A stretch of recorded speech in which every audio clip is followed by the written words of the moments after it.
Whatever it takes to get you to try harder, read more, set your goals, and go for it. Here's the first attitude disease. Overcaution. Some people never will have much. They're too cautious. Now, you can also be too reckless, but you can also be too cautious. This is called the timid approach to life, and my caution was always the risk.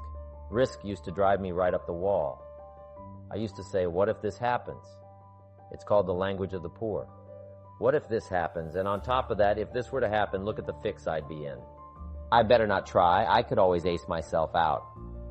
Then I'll tell you what changed my whole life when I finally discovered it's all risky. The minute you were born, it got risky. If you think trying is risky, wait till they hand you the bill for not trying. If you think investing is risky, wait till you get the tab for not investing. See, it's all risky. Getting married is risky. Having children is risky. Going into business is risky. Investing your money is risky. It's all risky. I'll tell you how risky life is. You're not going to get out alive. That's risky. The Englishman says, well, if that's the way it's going to work out, let's give it a go, right? That's what it's for. Give it a go. Somebody says, yeah, but I'm looking for safety and security. Fine, then huddle in a corner. We'll cover you with a sheet, bring you 3 meals a day, and we'll protect you, feed you, look after you, care for you. We won't let anything happen to you, and you'll probably live to be 100. The guy said, well, yeah, I'd live to be 100, but what a way to live, right? What a way to live, safe and secure. Don't ask for security, ask for adventure. It's better to live 30 years full of adventure than 100 years safe in the corner. And see, it's not important how long you live. What's important is how you live. Here's the next attitude disease.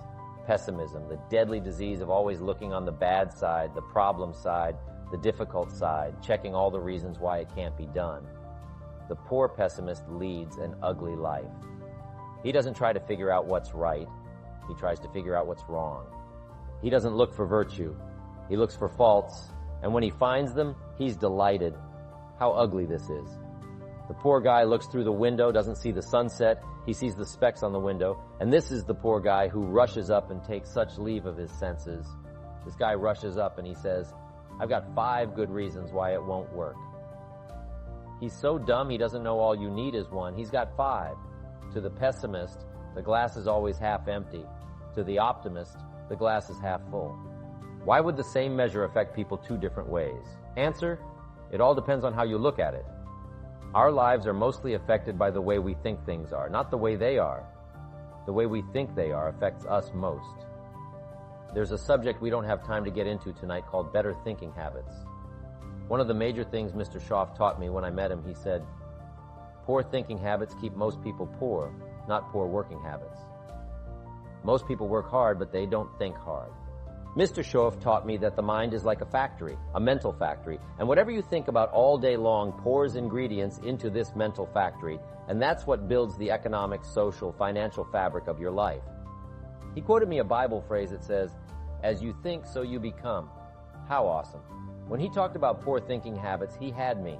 I used to start the day reading the morning newspaper. I mean, you can believe that or not. I'd get a cup of coffee and read the paper. I'd load up on wars and riots and murders and stabbings and killings and bank robberies and muggings and car wrecks and tragedies. I'd even read the back pages. I seemed to like that stuff for some weird reason. I'd load up on all that, and then I'd start the day. You can imagine the kind of days I used to have. You walk around on your financial knees. They call you economic peewee. The guy says, I want to be a great leader. Wonderful. The first thing we do is follow him to his house. When we get there, we walk in and check his library. Number 1, somebody says, well, why check his library? The reason is because what a man reads pours massive ingredients into his mental factory, and the fabric of his life is built from those ingredients. You would not believe what some people have got in their house to read. You would not believe. One of the best dressed up words I know for a lot of it is trash. Can you imagine dumping a barrel of trash into this mental factory every day and coming out with a rich, dynamic, positive life? It can't be done. You might as well try making a cake with cement. The kids back in Danbury, Connecticut High School, they're asking me questions one day. I'm talking to the kids. Kids got good questions these days.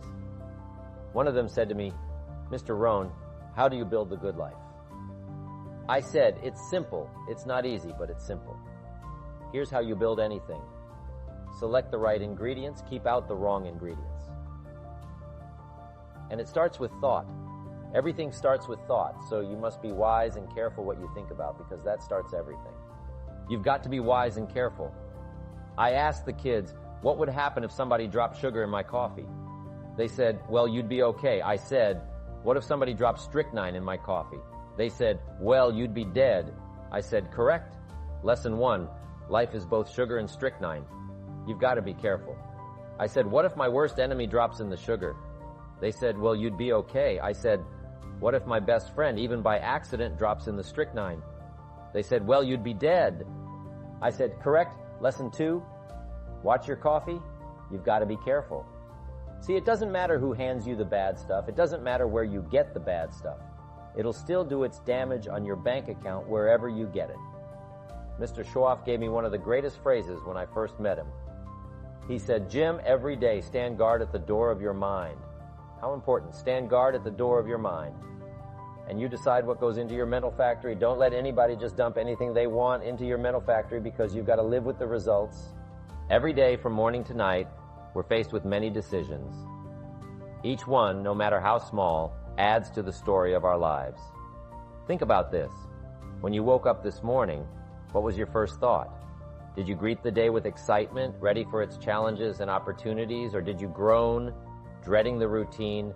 Right there, you made a choice, one that set the tone for your day, a small part of the bigger picture of your life. Our lives are shaped not just by the choices we make, but also by the ones we avoid, the paths we don't take, and the decisions we delay. Have you ever said, one day I'll start that project, or someday I'll make that dream come true? Remember, someday isn't a day of the week. It's a moving target that always seems just out of reach. The power of choice is strong. Each decision we make affects our journey. Whether we embrace a new challenge or put off a dream, every choice has an impact on our lives. By recognizing the power in our daily decisions, we can start to shape our future with purpose and clarity. Let's make today the day we choose to turn our dreams into actions and make our aspirations a reality. I recall a man, much like any of us, who dreamed of becoming a great writer. He often said, I have so many ideas, but I'm waiting for the perfect moment to write them down. Years passed, and that perfect moment never came. The world never read his stories, not because he lacked talent or ideas, but because he never chose to start. His choice was inaction, and that shaped his destiny. Every choice we make has consequences, altering the course of our lives. Some choices are like pebbles, creating small ripples, while others are like boulders, reshaping the riverbanks. A choice doesn't end with the decision itself, it's just the beginning. It's like planting a seed. The real magic happens when we nurture it with action. As we explore the power of choice, think about the last significant decision you made. Was it about your career, your health, or your relationships? How did you make that decision? Was it a moment of clarity or a leap of faith? Did you listen to your inner voice, seek wisdom from a book, or follow the advice of a mentor? This journey is about understanding that our choices are the threads that weave the fabric of our lives. They are the strokes of paint on the canvas of our existence. The choices we make today echo into our future, shaping our destiny and writing our life story. As we navigate life, making choices at every turn, we are guided by our personal philosophy. This philosophy isn't taught in schools, it's the understanding of life we cultivate in our minds and hearts. It's our belief system, the set of principles that govern our thoughts and actions. It's the silent yet powerful force that shapes our choices and, in turn, our destiny. You see, personal philosophy is like the rudder of a ship. It may seem small compared to the vastness of the sea or the grandeur of the ship, but without it, the ship would drift aimlessly, at the mercy of the winds and the currents. Similarly, without a sound personal philosophy, we drift in life, swayed by external circumstances and fleeting emotions. Another tool is the willingness to change. Many times we hold on to beliefs that no longer serve us simply because they're familiar. But growth is about shedding the old leaves of outdated beliefs and sprouting new ones that are more aligned with who we are and who we aspire to be. Just as a tree stretches its branches towards the light, we must stretch our minds towards new ideas, perspectives, and possibilities. The journey from choice to reality is not always an easy one. It's paved with challenges, obstacles, and setbacks. But it's in the face of these challenges that action becomes even more critical. It's easy to take action when things are going well, but the true test of character is taking action when things are not going your way. It's about pressing on when the going gets tough, about standing up each time you fall, and about moving forward even when every fiber of your being wants to give up. Remember, the size of your success is determined by the size of your action.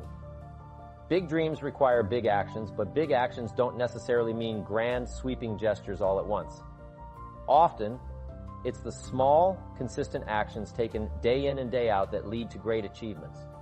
It's about doing a little more each day than you think you possibly can. It's about stretching yourself beyond your comfort zone, about reaching for more than what seems within your grasp. When we decide to take action regularly, it's essential to set clear, specific goals. Goals are like guiding stars that show us the way forward. They prevent us from wasting our efforts and going off course, like a ship without direction on the sea. As we go through life's ups and downs, aiming for our goals, it's crucial to remember that taking action with a positive attitude and a strong personal belief system is key to turning our dreams into reality. Remember, action is what moves us forward. It's what turns our dreams into the energy that drives us. Action is like a tool in our hands, pushing us ahead and guiding our path. Let's commit to taking purposeful, intentional, and effective steps every day. Let's see challenges not as obstacles, but as chances to learn and improve. By building discipline, staying focused on our goals, and consistently working towards them, we can make our dreams come true step by step.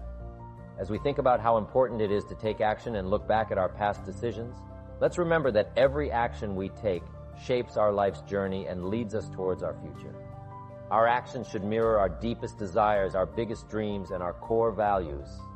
They should show what we believe in and our positive outlook on life. Through our actions, we are writing our own unique story, a story of overcoming challenges, persistence, and the unbreakable human spirit. Our actions, attitudes, and choices are the tools with which we sculpt the reality of our life. Let us use these tools with intention, with purpose, and with a clear vision of what we wish to achieve. In embracing our inner power, let's also recognize that this journey is not a solitary one. Our lives are interconnected in a beautiful tapestry of relationships and experiences.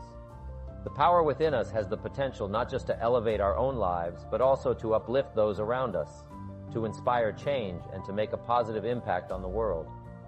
We each have the capacity to be a beacon of hope, a source of strength, and a catalyst for transformation in our communities and beyond. Let us approach this with a sense of humility and gratitude. Gratitude for the opportunities we've had, for the lessons we've learned, and for the people who have guided and inspired us along the way. Humility reminds us that there's always more to learn, more to achieve, and further to grow. It keeps us grounded and open to new possibilities. Let us face the future with courage, determination, and an optimistic spirit.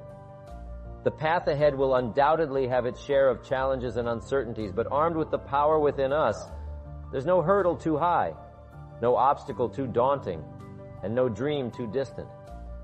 As we step out into the world, let us carry with us the lessons of today. Let's embrace the power within with every step we take, with every choice we make, and with every day we live. Our journey does not end here. It merely takes a new direction, guided by our newfound understanding and empowered by the unshakable belief in our own capabilities. Let this not be a farewell, but a new beginning. A beginning marked by deeper self-awareness, a renewed commitment to our goals, and a steadfast resolve to live a life that truly reflects who we are and what we are capable of. This is our time, our moment. Let's grab it with both hands and move forward with purpose, passion, and the power that resides within each of us.